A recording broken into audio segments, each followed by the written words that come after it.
গান বাজলেই কিংবা কোনো সুর ভেসে আসলেই আমার পা যেন নিজে থেকেই নড়ে উঠত। যদি কেউ জিজ্ঞাসা করতো, তুই এত ছটফট করিস কেন রে, আমি ঠিক করে উত্তর দিতে পারতাম না।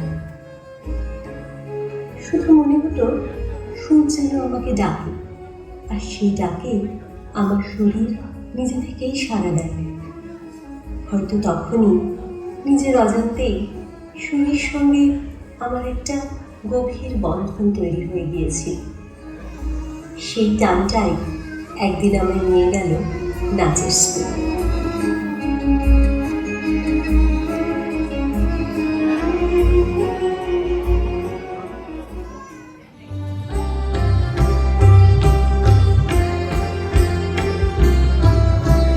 প্রথম দিন আমি মায়ের হাতটা শক্ত করে ধরে ক্লাসে ঢুকলাম।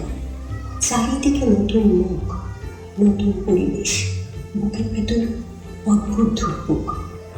আমি চুপ করে এক কোণায় গিয়ে দাঁড়িয়ে রইলাম। তখন মাস্টারমশাই বললেন, মন, ভয় পাওয়ার কিছু নেই, আজ তুমি সিনিয়রদের একটা নাচ দেখো। সুর ভেসে উঠল।